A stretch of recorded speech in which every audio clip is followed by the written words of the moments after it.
Hashtag how to run for Polemarch. Lecture 5, February 23rd. War with Troy over principle.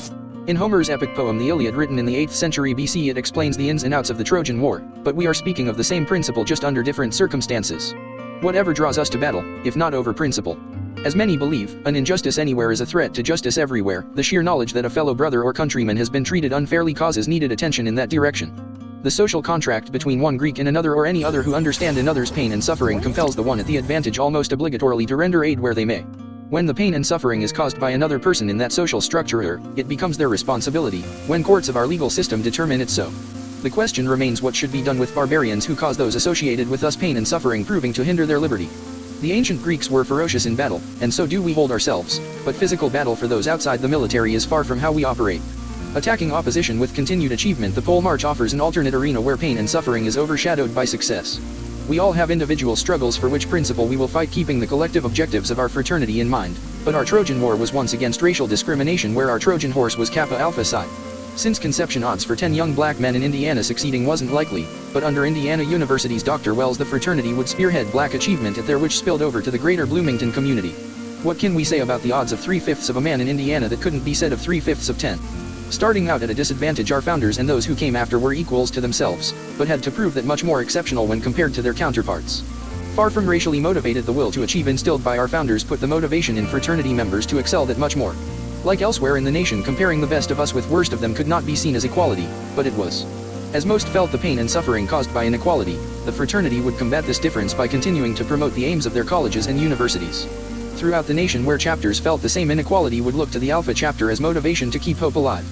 Knowing not where our stands would take us nor the future which lay ahead, the principles over which of our Trojan War was fought was, when Dr. Wells took office, was racial, and there were 10 men in our Trojan horse. There are certainly other battles championed by fraternity brothers before and since, but using the example of our founders' determination, achievement is all the more celebrated, and others may rest satisfied that we won the war through our achievement. Dr. Herman B. Wells, as we learn from Chapter 11 of the story of Kappa Alpha Psi, copyright 1991 by William L. Crump, was the president of Indiana University during students' fight for rights. This chapter explains how instrumental President Wells was in Indiana University's transition to become one of the most socially reformed institutions in the nation at the time. In 1937, Dr. Wells was elevated to president, where one of his first acts was to establish a student cabinet to address the eradication of discrimination at Indiana University. Long before the civil rights movements of the 50s and 60s, the smaller micro-market at Indiana University was making strides towards inclusion. There were so many black firsts at this, that or the other, and the Alpha chapter, in 1940 at the university sing, was awarded first-place honors. By 1947, the Polemarch of our Alpha chapter was the Interfraternity Council secretary and president of a 600-membership NAACP named James E. Phillips. The Indiana Daily Student posted in 1947, "There is a choice in dealing with the race problem, ignoring it completely or doing something about it." The school proved its dedication to improving intercultural relations on campus, with Dr. Wells being beloved by the whole fraternity. But the university and the encompassing city were two different environments with two different atmospheres, where surely attitudes were not as welcoming to the growing culture borne by young men and women at the university. Dr. Wells said, "First, we must be prepared to renounce prejudices of color, class, and race." Where? In England? In China? In Palestine? No, in Bloomington, Monroe County, Indiana. Blacks eating in public places was frowned upon by the majority, and Indiana's student union used subterfuge to bar black men from the grill and lounge.